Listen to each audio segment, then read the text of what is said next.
Oh, we're live. We're Googling. We are Googling live on the internet right now. That's my job. I can do that for you. Okay, you do that. We're trying to find out what time the screening tonight I'll is find for Bellbird. Hamish Bennett, good afternoon, evening, depending on when people are listening to it. Hi. Good afternoon. You doing good, man? No, I'm doing real good, thank you. Just arrived about half an hour ago into Dunedin. Yeah. Beautiful sunny. Oh, so Dunedin. you just turned up? Just turned up, yeah. So I put my bags down in my hotel, and the hotel's like 2 blocks from here. So Yep. perfect. Just Distinction? Scenic. Oh, yep, gotcha. Scenic, yeah. Go to the casino there tonight? Is there a casino? Is there? There's a casino there. Oh, Poker on there every wee while. It's a good Right. place to turn up to. that's probably a place I'll be avoiding then. So your movie, Bellbird, seems to be making a few waves.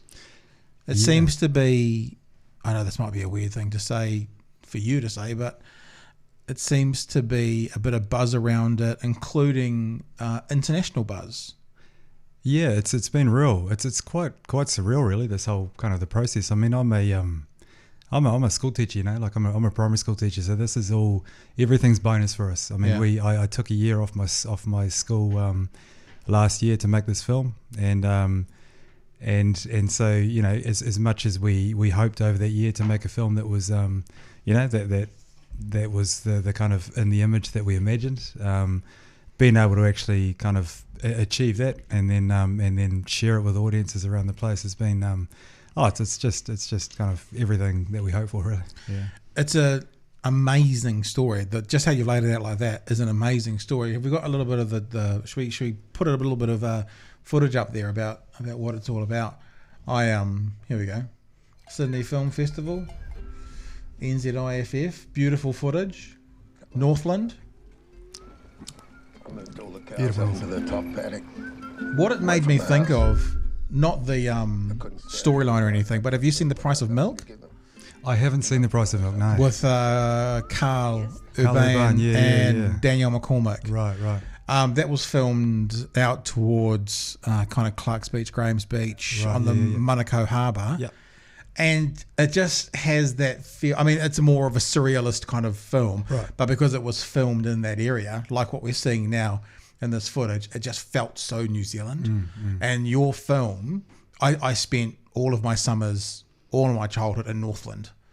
Mungawhai Heads, we were located up there. That was what we did. Is that right? That's so what you had a batch there, or? Yeah, Whānau had a batch up there since I was knee high. Nice. And, you know, parents kept the place up there for 35 years. Kind of, we went from, when we started going there was sort of 500 locals and it grew to 20,000 in summertime. Yeah. And kind of when we stopped going there, it went to 5,000 locals to, I don't know, 125,000. It was too much. You know? Actually, on that, like, this is completely off topic, but the in Mungawhai, they had the big dig. Were you around when they had the big dig? It's like after Cyclone Bowler, like that whole area got closed in, the estuary, the channel into the harbour, and it all got closed in. Eventually, they just got like 30 diggers or something, and they did it under the cover of darkness kind of thing. They just started digging it out. Yep. Just to get it going. Were you around? I was around there. there, and I actually remember one of my stories about Cyclone Bowler is me and my cousin from Waihi took the Windrush 14, the catamaran, out in the cyclone, and that because that estuary was very safe. Yeah. One of my favourite times remembering going sailing was in that cyclone. So yeah, we were around Really? there. Yeah, and I was a kid, so I wasn't involved in the big dig, but I was there. We were there. You were there. Yeah, we were Yeah. there from. I think my folks bought the first batch up there when I was single figures, so probably early 80s. Because they've made a museum, mate. It's a beautiful museum where they've kind of covered that in some pretty good detail. It's a pretty amazing story. It's a pretty wonderful story. So where exactly is this film? So we filmed in Maungakaramea, which is, in terms of Mungawhai, it's probably an hour further north. Right, so past Whangarei, So kind of southwest of Whangarei. So more towards Dannevirke, that sort of way? Dargable. So Dargable. it's basically between Whangarei and Dargable. Right, And that's where I grew up. So my parents are both teachers, and we went to school in the area, Tauraro Area School. So that's a school that goes from kind of 5-year-olds all the way up to the, you know, Form 7 or Year 13. Yep. And and so we filmed in that area with the community that I kind of grew up with. So we had we filmed on the farm, a farm of old family friends of ours. Yep. The dump that we filmed at was just down the road. It's like a 200 meters from the place where I grew up. Right. Yeah, so it was a fairly strong personal connection in the story. Have you still got family there? In Mum terms and of, dad around? Are they still in the area? No, mum and dad live in Wellington now. Okay. My whole family seem to migrate down there. But no, my mum's Marai's Takihiwai. Takihiwai's in the Bream Bay coast. Right. Yeah, so still have whānau there, but no immediate family. But I still think of it as home. I still kind of call it home. Even though I've been living in Auckland now for 10 years. Yeah, I mean, the fact that I've kind of made a couple of short films that now feature about the place I grew up and probably says how strongly I feel about it, you know? Yeah. And where were you teaching? I was teaching up there. Well, when I was teaching up there, I was teaching at Maungakaramia Primary School. But I taught at the area school too. I taught in a few schools while I was up there. Now I'm in Mangere Bridge. Oh, nice. Yeah. It's a good school. Yeah, well, we live closer to Waterley School, which is the school that I teach at. And the main reason, Mangere Bridge is a lovely school too, but the reason why I'm teaching is because my boys go there. So I've always been keen to teach at the school that my kids go to school. It means a lot to me. Is there any Cathros at that school? Cathros. I don't know if a producer friend of mine's got a kid who they live in Mangere Bridge. So what's their first names? It's a little kid, so I won't say online. Yeah. But she's a film producer friend of mine who lives in Mangere Bridge. Yeah, so the name really does ring a bell, and I would say yes, absolutely. And if you gave me a first name and a face, I'd definitely. It really sounds familiar. She's half Niuean, half. Yep. Yes. No, lovely woman. Yep. So she adds a fair bit of production value to any school productions that we've got going on. She's really into the school productions. Yeah. Small world. See, we're Kiwis. Everyone knows everyone. We're Kiwis. Isn't that what it's supposed to be? One degree, yeah. The producer's Tanya. Tanya. There we are. Yeah, I know Tanya. I just wanted to talk about her kid online without her permission. but yeah. Lovely child too. Yeah. Because the story is, I mean, it's the way you made this film seems to be, it could be a film in itself.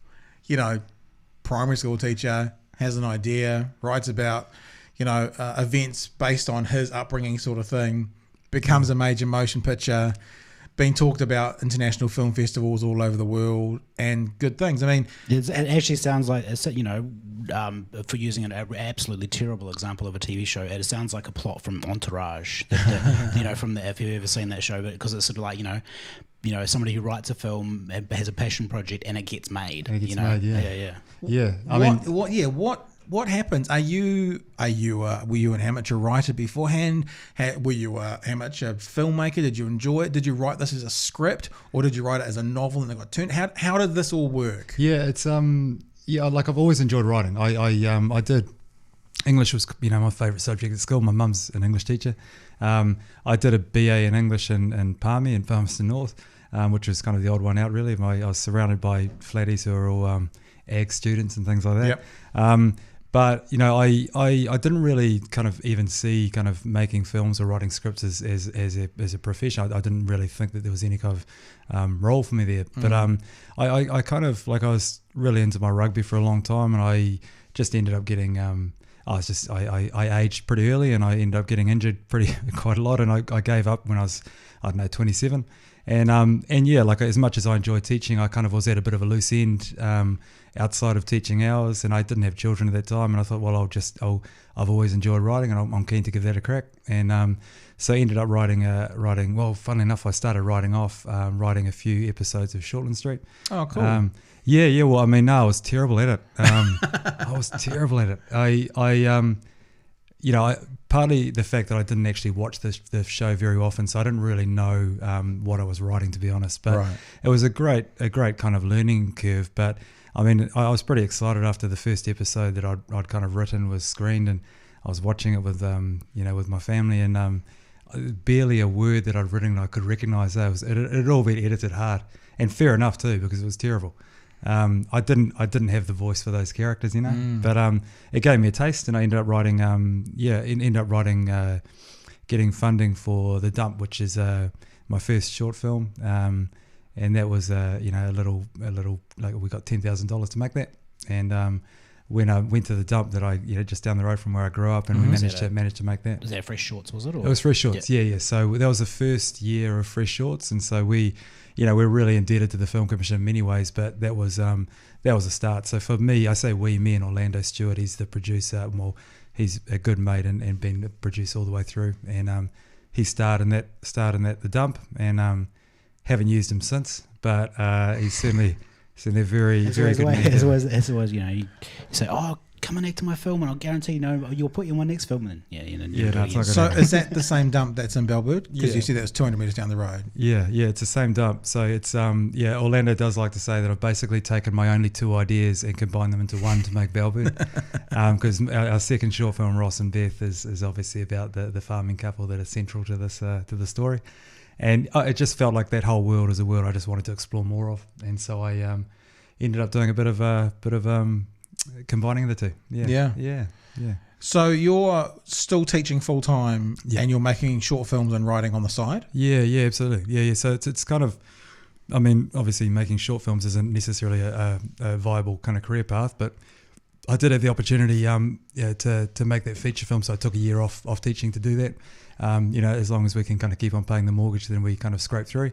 And so in terms of any kind of any schooling and filmmaking, I've had none of that. But I've got an uncle, Michael Bennett, who's been a real kind of mentor for me. Yeah. We have really different kind of take on the films that we're into and the films that we like to write, but he's just been a massive support for me. So he's been my film school, and so now me and Orlando are kind of ploughing onwards with us. So that 12 months you took off, had you written the treatment by then? Had you written the full script by then? Yeah. So the script was finished, and that was 12 months to shoot. Yeah. So we had 12 months to shoot. We the script was finished. I mean, the Film Commission will provide funding, but you need to go through that process of getting the draft to a position where they're happy, getting your financing to a position where they're happy, and then they'll give you the green light. And so we filmed over. It's spread over a year, but the film is set over 4 seasons. And on a film, on a farm, you just can't recreate those 4 seasons in one crack. So we filmed in summer, then in autumn, then in winter, and kind of autumn doubled as spring, and in between times we edited. So Jason Pengelly, our editor, we worked away out of that in between shoots, which was, from a first-time director's point of view, was a really a bit of a blessing, really, because you get basically 3 cracks at it. And so after your first one, you go back and you look, well, this is working, this isn't, and you get to go and put things right. Whereas if you had 30 days, I think we had like 26 days. If you had 26 days non-stop, you're lost in it, and when you come out at the end of it, it's probably a more difficult thing to retrieve anything that hasn't gone quite right during the shoot. So was that like literally kind of a 7-day shoot? Yeah. Edit, break, let's wait till spring, 7 days shoot, or autumn. Yeah. So for like 4 7-day shoots. Yeah. So we had like we had a 6 and a 6, and then a bigger shoot in the middle, which kind of covered 2 seasons. Right. Yeah. Does that make it feel a bit less intimidating for you, because it's almost like shooting 3 shorts rather than 1 feature? I think in hindsight it absolutely makes it less intimidating. Yeah, I think it was Orlando. So much credit needs to go to Orlando and Catherine Fitzgerald, my producers, because it's not the normal way to do things. It's to split a shoot up. It doesn't feel like the right thing to do, but in hindsight, it's the only way we could have done this, and I feel I benefited from that. Yeah, it's interesting listening to Taika talking about Ragnarok, and I think I've probably got the numbers wrong, but he said something like the biggest learning curve was going from a 22-day shoot for an independent film to a 96-day shoot for this. Man. Can only imagine. Because honestly, after the first 6 days, it's intense, because the step up from a short film to a feature isn't insignificant. It's pretty solid. Yeah. And after those first 6 days, you've got to, even though by kind of global standards it was still a small crew, you've got a bigger crew, you've got more you're dealing with, and it's intense. It's good, but it's intense. But if you're starting a shoot and it's 90 days long, I just don't, I don't know where you go. Like it's especially with Ragnarok, where it seems that about 3/4 of the film was off the cuff. Yeah, that must be weird. Yeah. Only one man can do that, I think. Yeah, exactly. Yeah, you did right. Yeah. So I'm interested in how the mechanics of it works. What was the budget for the film? Budget, I think. To be honest, Matt, I think the budget started at like 1.5. I think it's about 1.5. And is that intimidating? Going from 10,000 to 1.5. Yeah, 10,000. And Ross and Beth was 30,000. Yeah, of course it is. I mean, you absolutely feel a sense of responsibility there. Yep. I mean, we'll never stop being grateful for the fact that we're entrusted with that. And I know in the big scheme of things, it's not a huge for features. It's not a huge amount of money. That is a lot of money. It's a lot of money in New Zealand, especially. It's a lot of money. Even in New Zealand, that's still at the low end of a feature. That's which whilst it's a lot of money to think that's been thrown at you.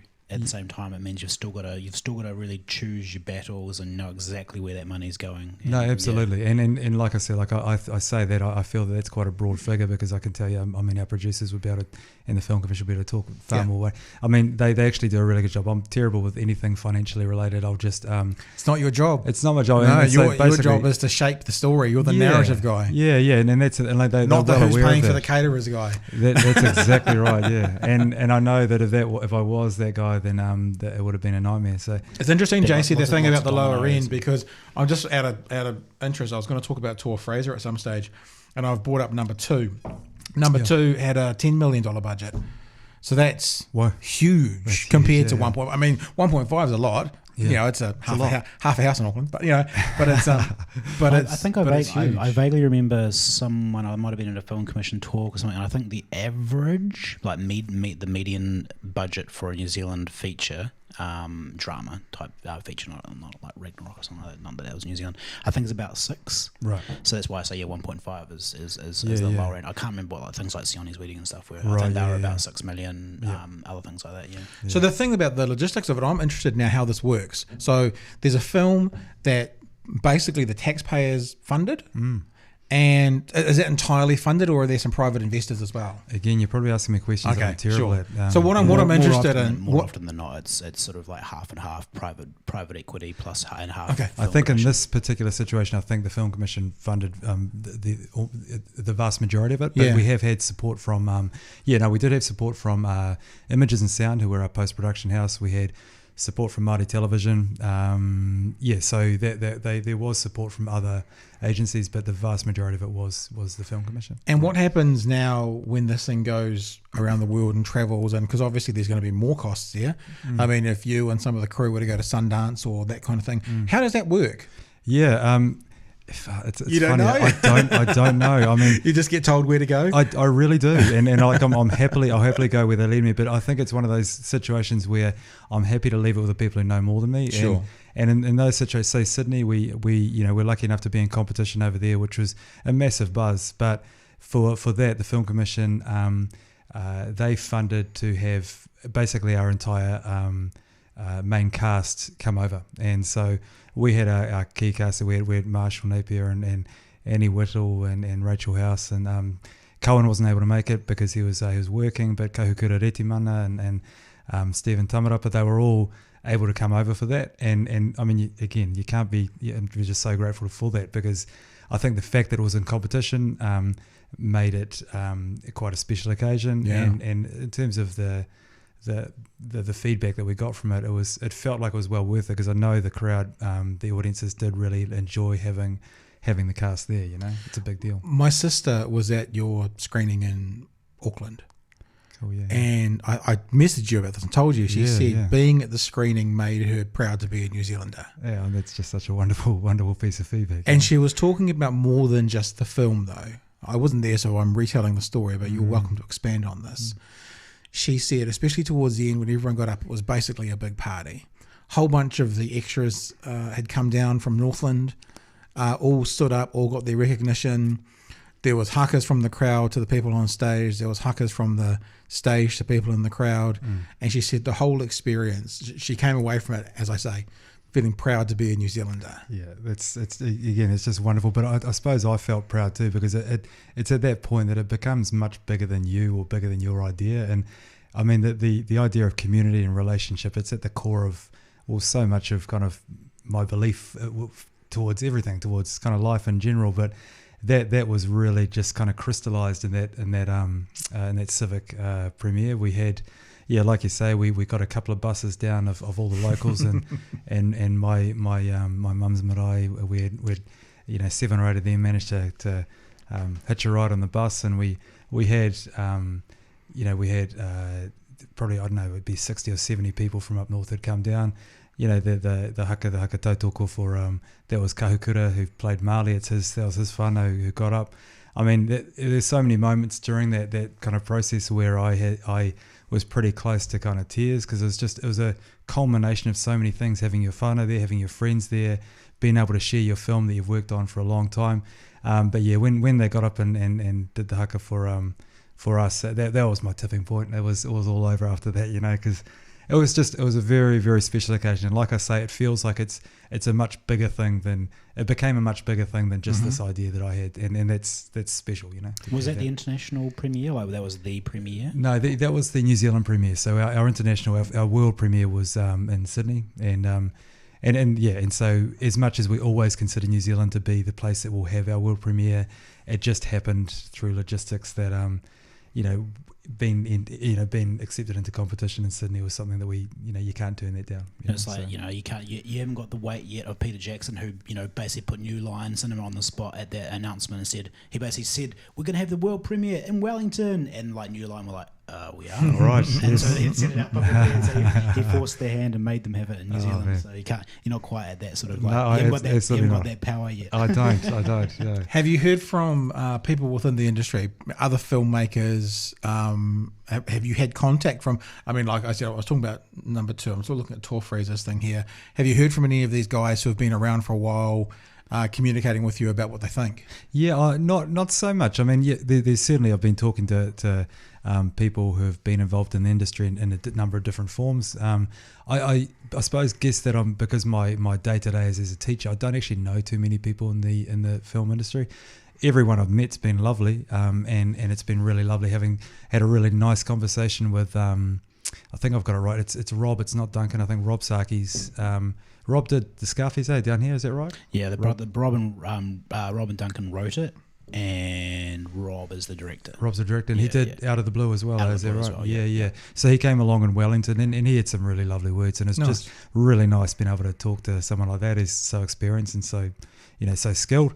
And a lot of people who are part of the New Zealand kind of film community in different forms had some really lovely chats. I guess probably my audience that I was probably most nervous about was the community from back up north, and how have they? Is everyone happy? Has there been any blowback at all? No blowback. No, it's been also, well, if there's been blowback, it's been kind of dampened down by someone, because I haven't heard it. And let me just repackage. So obviously, I don't want to give away spoilers or anything, but when you see a line of people going like at the, I mean, let me take 2 steps backwards. What do the public already know?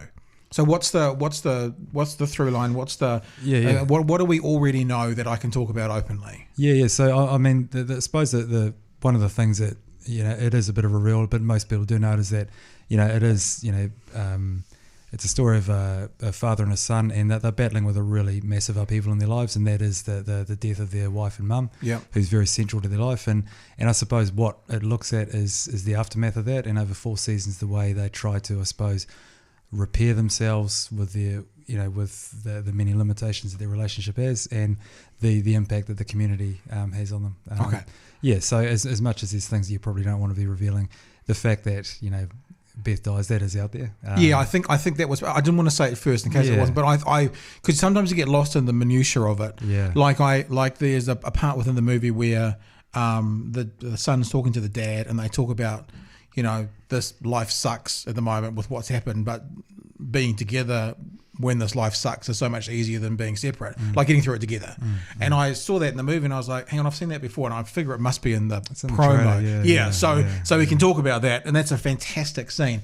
What I was going to say is, now that we're clear to say Beth dies, which obviously means there's a funeral scene, or there's that kind of scene. So this is coming back another step to talk about the locals. That line of people walking up the road, is that all the locals? They're all locals. Okay. No, proud to say that I know every one of those extras. Oh, nice. Yeah, that was again one of the most special parts, is because as much as that community in many ways kind of was the beginning, the inspiration for the story, actually what we got to do is actually make it with them. and they couldn't have gone further in their support of us. It's been, Yeah, I mean, that guy standing in the middle there singing, he's a teacher. He's an old mate of mine. Can we give us a little bit of sound, bro? Let's do we hear him singing? We don't hear him actual? singing. No, we don't. no, We just don't, watch it. no. So that's dad and son there. Dad and son, yeah. Yeah. Yeah. So there you go. There's the line of people. So they're all the locals. Yeah. How's your dad? So therefore, there's what?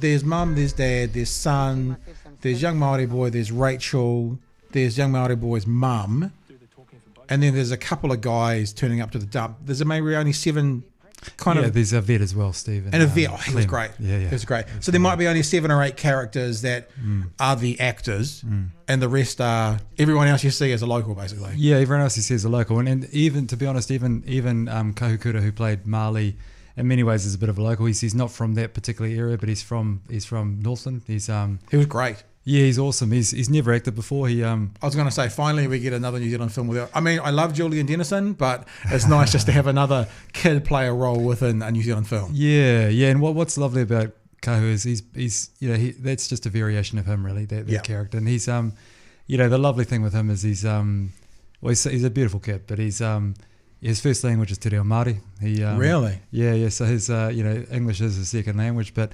real lovely story with him when it came to auditioning. It's a story that's probably been repeated with other films, but he came in with his cousin. His cousin was auditioning. His cousin did a really good job, but wasn't quite right for our film. But when our casting agent went into the room, he said, "I'm a better actor than him. This is Kahukura." And so I think it's almost like not verbatim, but maybe other than the whole like I'm better than him. I think it's almost the exact same story as like casting James Rolliston. James Rolliston, yeah. And I was also thinking it sounds a bit similar to Kesha Kasahue in Whale Rider. She was the same sort of thing. Yeah. And that's the thing. Like it's a really that lovely combination of cheekiness and confidence. Yeah. But there's a maturity to him as well, which lovely whānau support. They often say with casting agents that if you're casting a kid, you're casting the family too.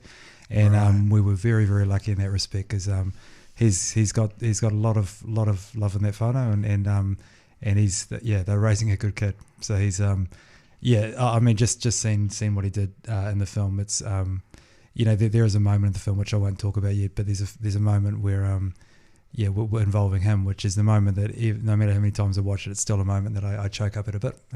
Why? Why do you choke up? Is it because of your background, or is it? No, I think I choke up because, well, first of all, knowing that how Kahukura was genuinely feeling at that time, but also I think it's probably because I'm a teacher and I'm a dad, and when you see kids who are upset, you don't stand back and watch them, and so in those situations, it's kind of like he was playing a role, but that's still hard, because there's genuine emotion involved in that.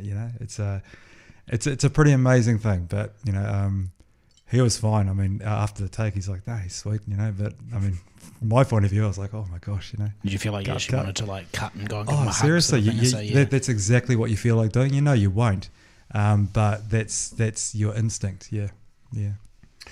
We were talking about, had you heard from filmmakers and stuff, who do you want, if you could think about people, I mean, I know you're going to say the general public and the whānau and that, who you want to see it, but are there people, you seem to be a bit of an outsider in the filmmaking community, not because you've done anything wrong, but because you have a different life. Mm-hmm. You haven't come up through that world, there's no Tofakari, it seems like, in your background, that kind of thing, but if you could think about some people seeing this film, like, if Sam Neill saw this film, would you go, whoa, Sam Neill, are there people that you can think of that you'd love to see this film?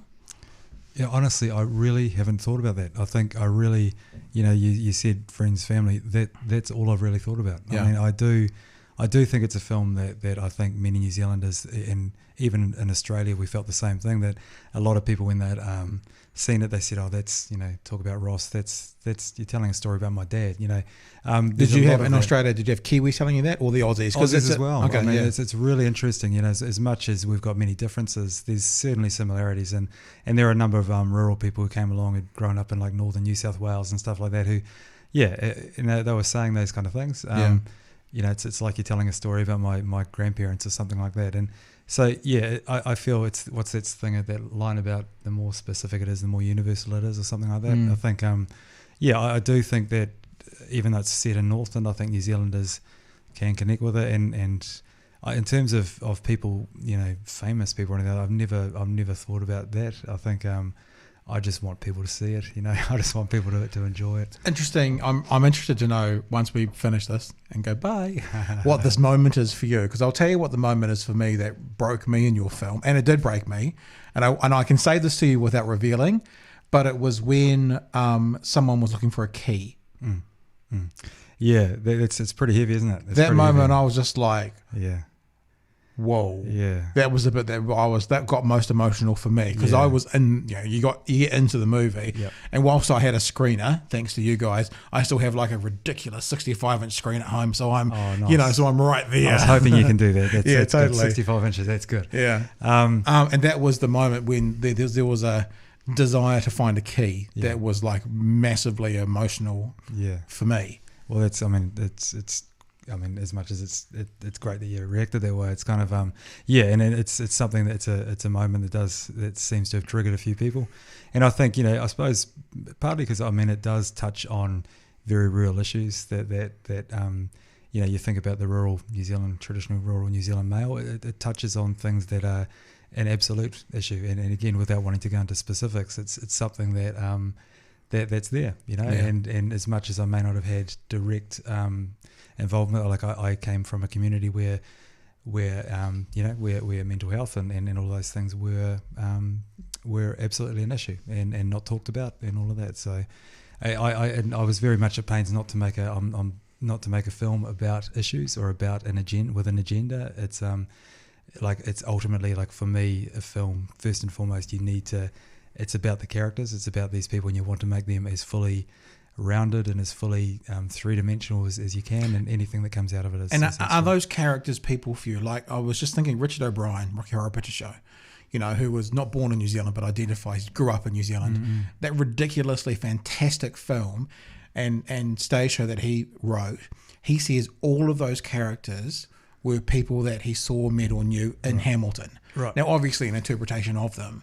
The actual characters in I don't know whoever Frankenfurter would be, whatever his name is, but that's what I've interviewed I'd like to know. I've interviewed him once, and that's what he said. He said they were all characters he saw in Hamilton. Yeah. What about for you? Are these specific people, or is it more of a inspiration of the storyline from the region? Yeah, no, none of them are specific people, but they are all absolutely inspired by people that I grew up around. Okay. I think it's like I said, probably the part that I enjoy most about writing and about filmmaking is characters, is developing characters who I love, and who are interesting to me, and like I start with the dump. That was inspired initially by the guy who works at the dump. He still works there now. He's a mate of mine. He's just a lovely guy. Like, he's, people who work at a dump, it's not as though he's going to be earning a lot of money there, but he's so satisfied in his work, and he just loves turning up each day and chatting to all his customers and helping them unload the car, and I just like those are the kinds of people that you want to celebrate. Like, with him, he the first time I thought, man, I want to write a story about someone who works at a dump was me and my mate went down there. He held annual, you have Christmas in the park. He has Christmas in the dump. And so he gets his mates over and they all have a few beers in the dump on Christmas Eve. Put the lights up? Yeah, exactly, yeah. But the lights that they found last January, which was someone throwing them out from the previous Christmas. There's so much. But I think it's also recognising that I'm never looking at them from it's never a laughing at them approach. It's always, I have nothing but empathy and love for people like that. And so I think it's really important that, like, those are people who are from my world, and so I treat those people with respect, and that's kind of how I've felt with every character I've developed in films that I've made. It's also that kind of, it's everyone knows in New Zealand, unless you're really cloistered, everyone knows people like that, And I mean, I grew up in Auckland. Pardon me, I spent a lot of time in Northland. I also went to all boys boarding school. So you have all these sorts of people. And then once I turned 18 and kind of went to university, I played a huge amount of basketball in South Auckland and Otara and Mangere and those areas sort of thing. And everyone knows those people on some level. Yeah. You meet that person. You talk about the guy at the dump. I can think about people I know from my past. Yeah. Might not have been at the dump, it might have been maybe he was at the freezing works. Yep. Same thing though. Yep. Same sort of vibe. Loved his life, was happy with his lot. Yep. Life was about, singing a song on a Friday night, having a beer, and not being a dick, and being with your mates. Exactly, and that's the thing. Like, if that is the extent of your aims for your life, then good on you. Because if you are content, then there's absolutely nothing wrong with that. And I remember when I went overseas for a year or two, and it's kind of like most people, once they head off on their OE, that's when you start kind of posting photos of yourself and stuff like that, because you're out there doing something. But I remember I had a mate who was living back in Ruakaka, and he hadn't moved. Like, he just stayed there. He wasn't going to move, and he'd post photos and stuff of himself, but he was just so content in what he was doing. I thought, well, why not? I mean, just because you've moved over to London doesn't make you any better of a person. It doesn't make you any more special. And let's be honest, it could be worse than Ruakaka. I mean, that beach is pretty spectacular. Man, it's a beautiful place. It's a beautiful place. Close to Whangarei as well, so you can go see a movie. Yeah. Well, that's again, that's where my Takiwai Marae's from, and that's where I did my final year of school, actually, at Bream Bay College. But yeah, just it's kind of like those are, I suppose, you kind of, I heard somewhere that directors kind of end up making the same film over and over again all their life. And I think for me, what I'm most interested in are those people who are not necessarily the types of people who put themselves forward, who aren't celebrated normally, but are just people who deserve to be celebrated. The people from humble backgrounds, humble kind of jobs and lives. They're the people I kind of gravitate to when it comes to telling a story. Yeah. It does seem to be a bit of a narrative storytelling skill that maybe Kiwis and Australians have. Like, I think about some of the movies I love out of Australia, like, obviously everyone loves The Castle. Of course. Crackerjack. I haven't seen Crackerjack. Oh, Crackerjack is brilliant. Do a search on that on Kenny's Gmail. Another one, eh? Kenny. Yeah, Kenny. Crackerjack is a story about a guy who basically uses he joins a bowling club, and he's probably 30, and the only reason he joins a bowling club, as in lawn bowls, is so he can use the parking. So, because it's across the road from where he works. Yeah. And then he gets drawn into this life of the bowling club. Basically, someone realises he's a member, and therefore you got to come and do your work on the bar. Yeah. And once he goes and does his work on the bar, that doesn't look like it. Maybe it is. Maybe that's a different Crackerjack. I don't remember that scene. No, I don't think that's it at all. Not a 1938 film. 2002 film. There is probably one. The Australian comedy. Yeah, that's it over there. So he's doing his lawn bowls, and basically then gets drawn into the storyline of the bowling club. So he's a 30, 35-year-old whatever. Mick Molloy, that's the actor and comedian, and he ends up being like this advocate for, obviously he ends up being a good bowler. That's got to be a part of the story. But, oh God, it always embarrasses me that I forget his name, but Fred Daggs as the actor. John Clark, yeah. John Clark's in it. He's the bad dude. And he'd be a good bad dude. He's a good bad dude because he was bald at the time. Yeah. And he ends up being like the guy who tries to buy out the bowling club, and they have got debts, and it's that kind of stuff. So the young fella who was really just using them as a car park ends up getting pulled into the whole. You absolutely should watch it. I love the Bowls Club. I love the Bowls Club. It feels like I've just spoken about it for 10 minutes. But Crackerjack, but he's just a podgy little bloke using a car park and working in sales, how the castle, all these sorts of things, even things like Number 2. Yep. It's just a working class family from Mount Roskill. Yeah. It seems to be one of the stories we tell. Yeah, and I suppose that's a reflection of our society. Yeah, like it's not as much as there probably are elements of class in there. You pride yourself on, is it egalitarian? Is that the name word for it?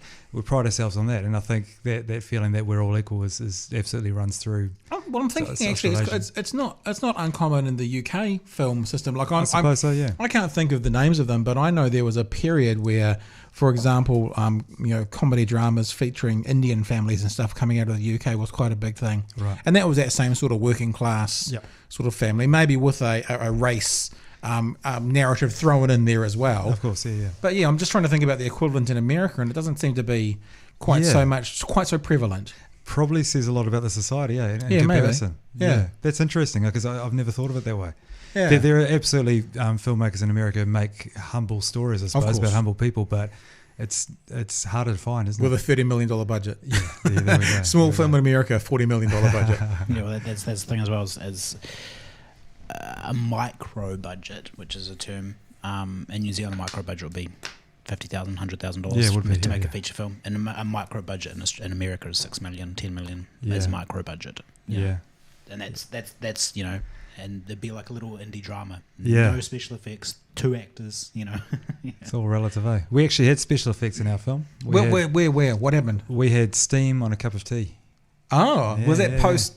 Post. Is images and sounds coming to the rescue on that one? Yeah, they did. I want to ask you what they that cost, but you're going to go, I don't know. It's not my department. I have no idea. Seriously, I don't.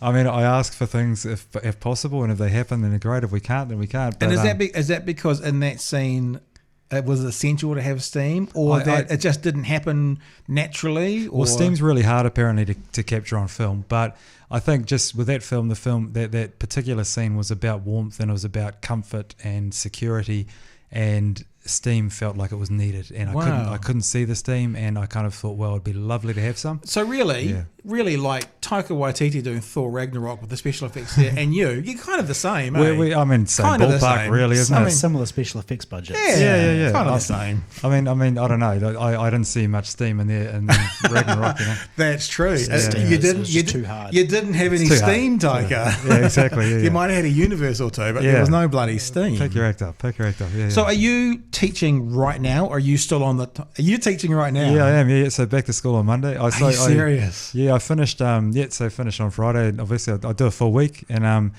so before I came down here, I coach my little fella's rugby team. So head out in the mornings, and we Manukau Rovers. We go and play our game of Ripper Rugby, and then so for the last few weekends, I was in Melbourne last weekend, and before that, where I was in Wellington, and obviously Dunedin and Christchurch tomorrow. I feel like that in itself is such a Kiwi thing, you know. It's like, I knocked off work on Friday, and then it's like, what did I do this weekend? You know, I'm just popping, jumping on a plane. I'm over to LA for a film premiere. It's like, you're going to catch the game though? And it's like, yeah. I'll catch the game. It kind of feels a little bit like it's a bit of a leap, but we just talked to Simon Coldrick this week about his By the Balls documentary, the All Black one. Yeah. And what you were doing kind of feels like the amateur version of rugby. Right. Yeah. You know, you play your test match in the weekend. Yeah. And then if you're JK, you go back to the freezing works on Monday. Yeah. And I don't mean that. Please don't take that any kind of derogatory term. No, I take that as that's a badge of honor, that kind of thing. Like I love it. Like I love the fact, like, to me, like, teaching, it kind of in many ways services film for me. Like, I feel that it actually has a really positive impact for me. You have stories? You see stories when you're teaching? Yeah, I think it's not so much the gathering stories thing. I think it's more just that, like teaching is about relationships, and it's about basically always, you know, every day you're practicing, or you're put in situations where you're trying to figure out what's the best way to connect with this person, what's the best way to build a relationship with this person, because teaching's absolutely about that. And that, I suppose that trying to, you know, an understanding of people is pretty important from a teaching point of view.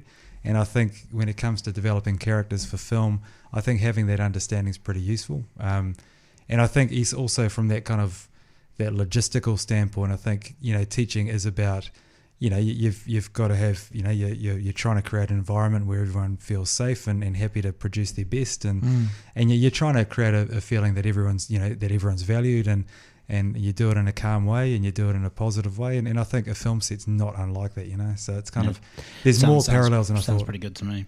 Yeah. How when did you go back teaching? Like, what was your 12 months off? When did that finish? Last year, and then got back at the start of this year. So from January, February this year, you've been teaching. Yeah. Are you Mr. Hollywood in the school amongst all the kids? Yeah, no, that's the thing. It's funny, like, of course, they're interested, but it's only to a point. Like, I think, you know, particularly in primary school, probably the same in secondary. You know, it doesn't matter too much what you're doing outside of school. It's to be honest, it's all about them. You know, like, so if you're a dick to them, then they're not going to like you. You know, so it's kind of, yeah, there's only so many brownie points you can get from things that you do outside of school life. I think it's about your one-on-one connection with those kids. That's the most important thing, you know. I was thinking, just going back a little to what you're talking about, you know, the kind of staying true to yourself, kind of that humble of being a teacher, and having that actually inform you as a filmmaker, whether you continue, you know, with your future project and so forth. It made me think of the kind of hip hop, and especially American hip hop. You know, it's a medium that was growing on the streets, about a way of them expressing their life, expressing their story, expressing where they're coming from, expressing the hardship they go through, all that sort of stuff they've got to fight against.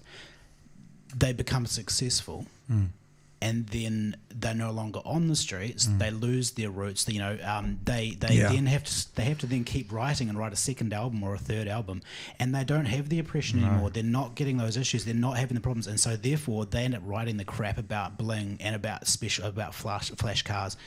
And that's when they have second album syndrome. Yeah. You hear a lot. They've forgotten who they are in a way because they aren't staying connected to Well, what they've lost made that them connection. successful. You hear a lot of comedians saying the same thing. Once you're a lot of comedy comes out of hardship, and once you've got several $1 million in the bank, it's a lot harder to find that that space and other that authenticity, I suppose. Or actually have to be like Dave Chappelle does it better than anybody. He's able to talk about, here's a line in one of his latest stand-ups where he goes, how the Obama years were very good to me, he says. So he's just it's put it out there. That's the thing. I mean, that guy is such an intelligent comedian. He's amazing. I reckon that's probably there in the back of my mind, that if I do stop, if I do pull the pin on something and try and focus purely on doing something like filmmaking, that you do lose that sense of what's kind of most important to you. And so I think I really do enjoy teaching, and I'm really reluctant to kind of give it up, and that's probably one of the reasons why. So again, not meaning this in a derogatory way, but Jace, do you want a drink? Not that was what I was going to say. You all right? Derogatory. Jason, do you want a drink? No, I'm good. You good? We're just having our max. Is that it's fairly small and manageable at the moment. Like Dunedin for a weekend's easy. You can do that and still teaching. Yeah. What happens when you get accepted to Sundance and it's you know what I'm saying, and it's a 2-week trip? What happens when it goes straight from Sundance to the Berlin Down Under Festival, which is a festival, and there's another 2 weeks there, and then actually you've taken a year off to make it, but then there's a 6-month world trip around, taking it around the world. What do you do then? And that's kind of one of the things I didn't anticipate is as much as I've had a bit of time. We had a week over in Sydney, so it's a week away from school. I've got a very understanding principal. But this year, because I'd finished the film, it's just my ignorance of how it all works was that I just thought, I'm done. Thanks. I'm done. Bye. Honestly, that's what I felt like, and I thought, well, I've finished my film, and now it's back to teaching, back to real life, and I didn't anticipate what's required after that, because there is many different parts of the the promotion of your film and stuff that happens, and I'm real privileged and real happy to do it, but I just didn't anticipate it, and what about from here? I mean, are there more stories to come out of you? Are there more films to come out of you? No, there absolutely are. Like I'm really, really keen to make another one. It's got to be the right stories, but I'm writing a second one at the moment, and oddly enough, it's set. It couldn't be set further from the farm. It's set in Sawa. It's and so I'm writing that at the moment. I'm really excited about it, but just got to get it right at script stage, and then we'll kind of start trying to go through that process. What's the connection to Samoa? In terms of my connection, I think it's my personal connection's not great. I've been there a couple of times. My brother's married to a Samoan woman who grew up there, and so we've had plenty of chats about it. But I'm more than anything, I'm looking at it from an outsider's point of view. I've always been fascinated by expats, and expats particularly who end up in those far-flung places like Tonga or Samoa, where you're not necessarily going just for financial gain, but expats are often, you get the impression with some of them that they are escaping something, that often they might be small fish, but because they're in an even smaller pond, they become big fish. Yeah. And so that's always been kind of really fascinating to me. I mean, tonally, it's not removed at all really from Bellbird, but it's a very different environment. But in terms of humility and humble environment, it's not that different. It's still, but I think Samoa as well is cinematically just a beautiful. It's an amazing place. You could think of a worse place to be for 22 days. If that's what it's going to be. Exactly. Yeah. I remember stories about Leonardo Dicaprio when he filmed The Beach, and they actually stayed on a yacht in the bay that they were filming in. It didn't sound too bad. Exactly. Just be, the goal I think is to get to the Adam Sandler level. If you watch any of the films of the last 10 years of Adam Sandler, it's basically just like, where would I like to go on holiday with my family? He gives every single one of his family members cast a role, just a walk-on part, so that they can be justified being there. Yeah. But, he goes to Hawaii. He goes to, his last one was Italy. He just goes on holiday for 2 months somewhere and makes a film. Or the flip side of that is the Grand Tour with Jeremy Clarkson. When they'd finished their last season, they spent the first season traveling with their tent around the world and doing this show from different parts of the world. Yep. The last 2 seasons, they did it within, I think, 2 miles of Jeremy's home. That's when they set the tent up, so he doesn't have to go anywhere. That's the flip side to that. Yeah. But that's awesome though. Like this is probably my one chance to do a little name dropping is when we went to Sydney. Me and my wife went and we stepped off the plane, and basically within about an hour we were having there was a filmmakers party. It was all so surreal at Brian Brown's house. You know Brian Brown. So he was on Cocktail. He's the Australian dude on Cocktail. He's bartender, bartender, flipping the things. Yeah. Have you seen Two Hands? If you haven't seen Two Hands, you have to have a look at it. Yeah, got him. This fella here, yeah. He's in everything. He's in everything, yeah. Yeah. But he plays there he is in blackface. Oh, that might not be him. He's where is he? He's and he was saying like he's in his 70s now, and he's still working pretty regularly. But 72, but he's just saying that now he doesn't go looking for work, but basically if something pops up, like if you say to him, if his agent says, there's a TV series being filmed in Thailand, he'll perk up because it's Thailand. Oh, real nice. If it's a TV series that's been filmed, if it's somewhere far flung or somewhere quite exotic or somewhere quite interesting, he'll be interested. Outside of that, he's not going to. I always wonder about that. Like we've got a couple of opportunities to have some of the world champion netballers come in. The guys based in Dunedin, but they've done the thing that you would go smart. I mean, New Zealand netball's paid for their flight to the UK and paid for their flight home. They've just gone, we'll just make the flight home a month and a half later, and then we'll just take some time and go around Europe. Same sort of thing. I wonder about, like Jace was saying, actors doing a shoot somewhere beautiful, like they've seen Samoa, that finishes, and so the flights are paid for, so just take another 3 weeks and have a bit of a holiday while you're there. It'd be silly not to, eh? Yeah, totally. Silly not to. Yeah. Why not? Do you think the thing I think is cool about staying with the teaching as well? It's a much smaller scale, but I think about those guys who are successful in a sitcom, and then they go off to be movie actors or actresses, and then it doesn't work, and they kind of come back to the sitcom. It's almost like the teaching is the baseline. Yep. So there's the mortgage covered. Yep.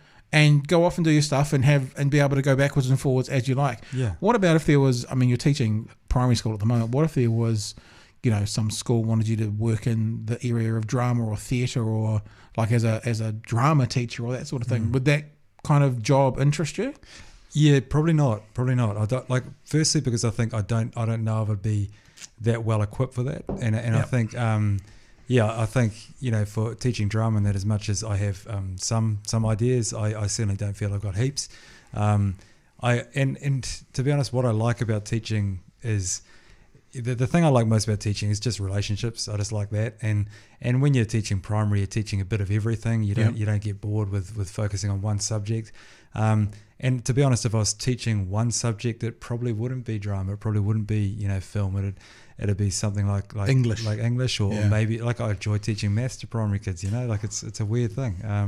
I just quite like it couldn't be further removed really. Like I got back from Melbourne and like on a Monday morning and arrived at school, and it's a reheated lunch in the microwave in the staff room. It brings you back to earth pretty quickly, and that's a good thing. Going from going room service at some flash hotel, and then you wake up the next morning and it's the reheated leftovers from the weekend.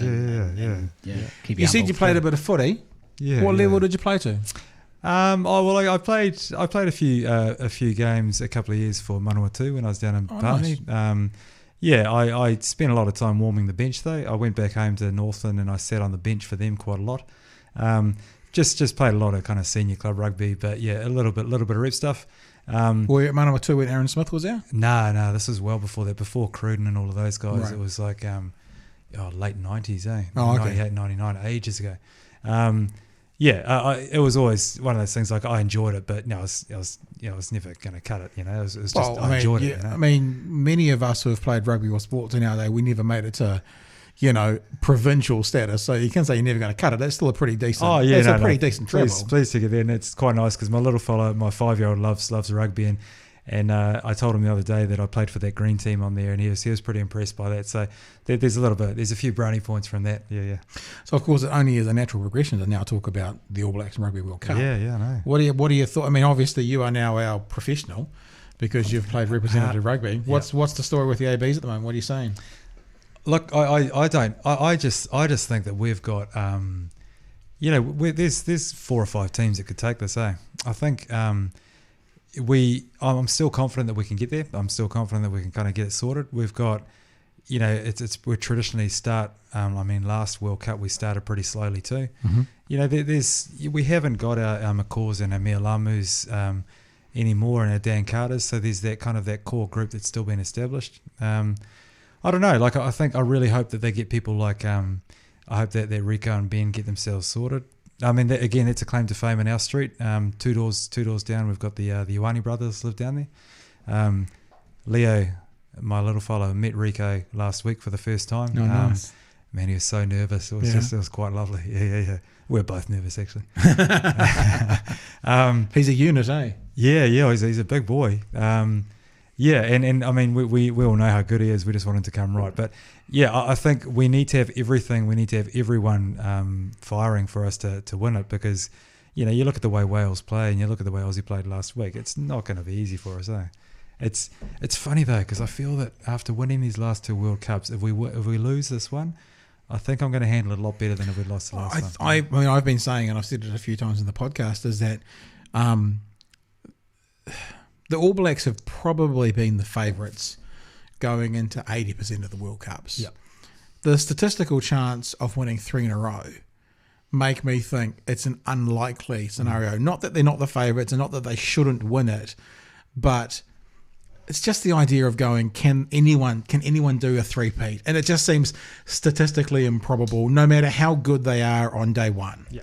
Because they have to perform and get the breaks they need and no forward passes from France and that's what they always say about Australia last week, and they always say which French team is going to turn up, and that's because it's the same thing. You get a French team who's on fire who comes out like Australia did last time, and you get us a bit under par, and that's it. You're out, gone. Yep. And I think what Australia did show us, there's certain little things that they did, like that Nick White. He's a good solid halfback, but he had an amazing game. But it was mainly because what he was doing was he was kind of challenging us around the rucks, and it's something that, Aaron Smith is such a wonderful passer, but in terms of actually just putting them in 2 minds and putting them down and actually having a crack around the rucks, it stopped us from fanning out, and it meant that gaps were created out there because we were watching him, and it's almost like we just need to break out of the standard way we've been doing it for the last couple of years and just let them play a bit ad lib of those situations because Aaron Smith can run, TJ can run. Well, that's the thing, that's what they were saying. The traditional halfback at the base of the scrum now, or the base of the maul, is just getting it out as quick as possible. Yeah. But with Nick actually taking 3 or 4 or 5 steps straight away, the first 5 is do I go in, do I go out, and that's actually because that's not the common practice right now. That's not the skill. Defending that is not the skill that's practiced. Yeah. I'm sure it was practiced this week. Yeah, exactly. It'd have to be. And I think I was talking to my old man about it. He reckon he was thought they might want to give that Chiefs halfback a crack, Brad Weber. Give him a crack because he runs. He runs. Yeah, it's going to be really interesting. I'll try and keep the Q&A after the thing. I'll keep it short and then shoot home. Yeah. Well, it'll probably be on Prime an hour later, won't it? So, what time's the filming tonight? It's at 5:45, isn't it? 5:45. Oh gosh, we better not hold you too much longer then. It's 4:30 now. 4:30, yes. Yeah, this is like a TARDIS in here. It's like a time TARDIS. You come in here and it goes and it disappears. Well, Rachel House, lovely to work with. Yeah, no, well, she's such a great actor too. Yeah. you know, she was that was a great scene, by the way. It was barbecue scene. It was just lovely. like, I've been in those awkward moments. You know, you've been there when you're kind of going, what are we supposed to be doing here? Yeah, it was. I mean, it never fails with audiences that the response has been pretty lovely. But yeah, I mean, Rachel was the only person who I wrote with someone in mind. Oh, okay. I didn't know Rachel at the time, so it's kind of just a fair bit of just writing and hoping. But you know, she brought so much more than what I'd kind of put on paper. You know, you know, with her and Cohen that they're really good comedians, but you know, they also dramatically are real strong too. So it's kind of best of both worlds, really, with people like that. Yeah. I've always thought, you know, working with comedians in a dramatic sense, because one of my personal favourite genres, if it's even called a genre, is films that have dramas that cast a very funny person as the lead. Yeah. So things like Stranger Than Fiction, Punch Drunk Love, things like that. I love those films. Punch Drunk Love. I mean, how crazy was that? Casting Adam Sandler on that role, you know? Exactly. And it was right, you know, almost at the peak of his sort of comedic career before he did this stuff lately. But I think I've always thought that comedians I could be pissing other drama writers off here, but I think they're always naturally really great at drama, because comedy is about timing. Yep. And acting is about timing, and so they just naturally know the humanity of the role they're playing, and can get those moments, either comedy or otherwise drama, you know, and just nailing when they need to come in. Well, part of it is comedy. There's a formula. Comedy, a lot of people say comedy is tragedy plus time. So most comedians can operate in that sphere of tragedy, and then they find the right timing for it, or the right time. Like, you know, the day after Princess Diana dies, the time's not right. Totally. But it's tragedy plus timing. That'll give you comedy. And, I mean, the perfect example of that is Robin Williams in Good Will Hunting. I mean, you could not get a more perfect role and a perfect person for a role. I mean, he had everything that you required for that. There was a gentle comedy to it, but you could see underneath with Robin Williams that there's tragedy and there's emotion and there's fragility there, and all of those things came through in that performance. It's just such a wonderful performance. Well, look, I mean, I think there's about a million other things we could talk about, but at local time right now, as we're filming this, it's 4:35, sorry, which means you're an hour and 10 away. So we actually should probably wrap this up. Last question, we talked about the rugby result for tonight. What are your thoughts? Yeah, it'll be a tight one, but I think All Blacks will scrape through. It's the Fortress of Eden, And I was watching By the Balls full circle with that other documentary. They talked to the name jumps out of my head. Halfback for the 87. David Kirk. Kirky. Yeah. And David Kirk said in that documentary, by chance, that he has the unlucky record that he was the last captain beaten on Eden Park. Oh, wow. So that's when it was. That was under him. That was the last time the All Blacks lost there. True. Well, do you think that Hanson's trying to give Rico and Bender and these guys a wake-up call by dropping them, or do you think that he's going, actually, this is now our A team? I don't think he's saying it's his A team. I don't think that. But I do think it's going to be really interesting to see how the two Crusaders wings go away. I don't think he's doing that. I think it's Rico and Ben. I mean, world-class guys. You don't ever want to kind of I want Ben at fullback. It's interesting, eh? I want Barrett back at first five and Ben at fullback. Yeah. I mean, a lot of people would say that, but I do. There's something about Mo'unga that I reckon Mo'unga and Barrett, I don't know. I want to persist with that. It's just when you see Barrett with the ball in his hand, magic happens. Yep. And when Cruden was the first choice, every time Barrett came on, stuff happened. Yep. And that's when I started saying, well, hang on. If he comes on with 20 minutes to go and magic happens, let's just put him there at the kickoff and let magic happen from the first minute. No, fair enough. Yeah. And I just think that still, I mean, he's the world's best player. What is it, 2 out of the last 3 years? Yeah. And they've put him in a position to move him further away from the ball. It doesn't make sense to me. But then again, they'll win the World Cup and it'll be, well, they obviously knew what they were doing. Exactly. And we'll all say that we knew that right from the start. Yeah, we knew. We knew. Hamish Bennett, the movie is Bellbird. Lovely as well, because especially down here in Dunedin, there are lots of bellbirds around. It makes me think about it. And I've got a feeder outside my lounge window. Have you? They come there a lot, singing to us. It's awesome. Great. And oddly enough, there are very few in Northland. Are there really? Yeah. Heaps down here. We've got a really cool eco sanctuary, Orokonui Eco Sanctuary, out on the out the way. It's not on the peninsula; it's the other side of the harbour. Right. And since they've come on board, a lot of bird life has growing because it's pest free and that, and they're not breeding them, but they give them a space to breed, and they're slowly starting to move out into the suburbs. Right. So yeah, we have lots of bellbirds, awesome. lots of wax eyes, and lots of tuis flown around at the moment. Beautiful sounds. All right, mate. Hey, listen, thank you for coming in. I appreciate you thank you, giving us some time on this big day for you. You got another these to go do. Hopefully you'll get some huckers going on tonight. Maybe not. Not. We'll see what happens. I don't have any whānau down here, so it could be a struggle. Yeah. And it's on at the film festival at the moment. Yeah. Is it going to continue on in cinemas afterwards? Yeah, so cinemas in November. So it'll be coming November 7th, I think, is when it's released around the country. So yeah, a little couple of months wait, and then we're into it. Yeah. Yeah, so, lead up to Christmas. Yeah, lead up to Christmas. Yep. Again, I'm leaving that to the distributors. They know when the right time to do it. So yeah. Congratulations. Thanks, Alex. Amazing film. Thank you. Look forward to seeing what the next one is. Part of me kind of goes, I look forward to you not being able to teach. I know you're saying how much you love it, but that kind of also goes to show that you've got other things creative things going on. And if this is an example of your creativity, I want to see more of it. Hey, thank you heaps, Pat. That's all much right. appreciated. Have a good day. Awesome. Cheers, heaps.